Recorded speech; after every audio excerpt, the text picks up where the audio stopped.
ギアセカンド、ギアサード、ギアフォース、ギアフィフス。俺のやりたかったこと全部できる。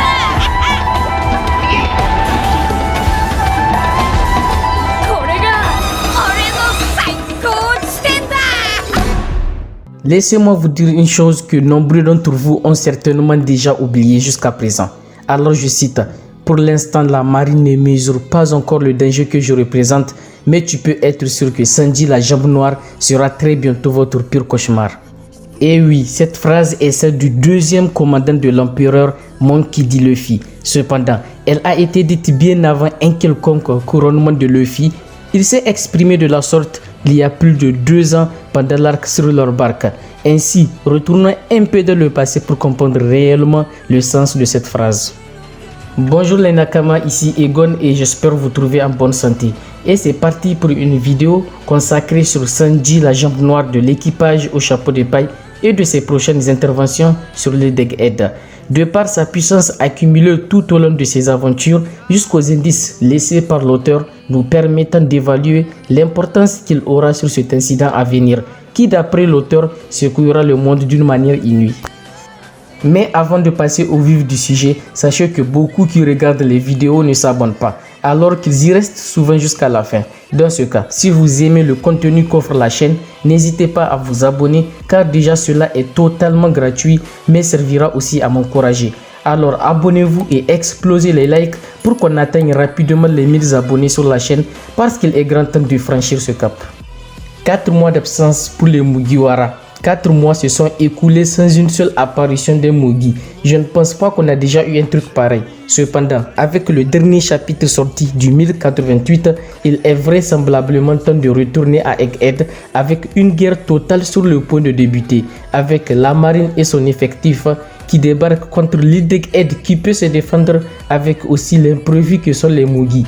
Mais cependant, du côté de Egghead, la présence de la traîtresse York change la donne d'autant plus qu'elle contrôle déjà une partie de la défense de l'île et qu'elle est en possession de Vegapunk. Alors c'est donc dans ce gros scénario que l'auteur fera briller Sanji à un tel point qu'il deviendra leur pur cauchemar. Depuis le power-up de Sanji, lui octroyant le pouvoir d'enflammer ses jambes, lui permettant de battre d'innombrables adversaires, le monde commençait déjà à entendre parler de Sanji la jambe noire. Cependant, tous ne mesuraient toujours pas le danger que représenterait ce personnage à l'avenir.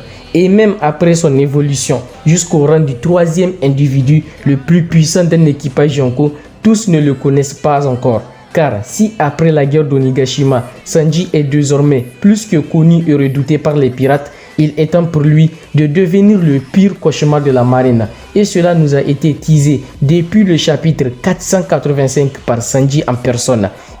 Il dit qu'il sera très bientôt leur pire cauchemar. Il s'adresse à l'ensemble de la marine, à Kuma, d'où par expansion au Shichibukai aussi, c'est-à-dire il parle en général de l'ensemble du gouvernement mondial.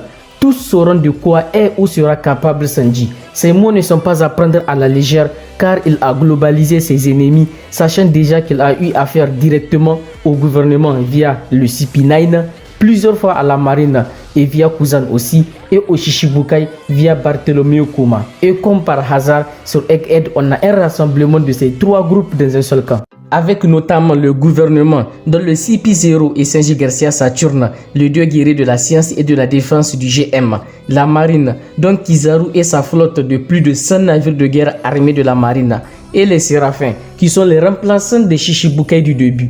Tout ce scénario, avec un grand nombre de témoins mis en place par Eiichiro Oda, prouve qu'après l'incident d'Egghead, Luffy ne restera plus leur seul pur cauchemar dans cet équipage, car Sanji, alias la jambe noire, le sera aussi.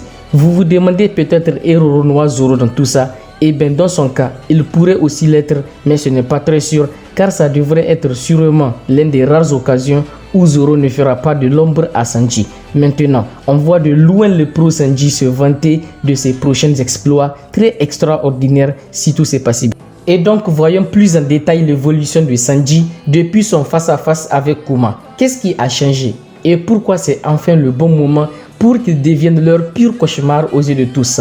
D'abord, après son entraînement de 2 ans, Sanji revient avec la faculté de one-shot un pacifiste, tout en sachant qu'avant c'était compliqué d'en battre un seul pour tout l'équipage entier. À partir de là et au cours de chaque arc narratif de One Piece jusqu'à celui de Wano, Sanji n'a pas eu besoin d'un quelconque power-up. Son entraînement de 2 ans suffisait. Mais cela c'était avant son combat contre Queen, une des calamités de Kaido, où Sanji n'a eu d'autre choix que d'augmenter son niveau avec sa nouvelle vitesse lui permettant d'être invisible lorsqu'il se déplace, sa force musculaire et son exosquelette qui est l'une des plus grandes résistances du manga avec celle de King et celle de 2 anomalies qui sont Kaido et Big Mom.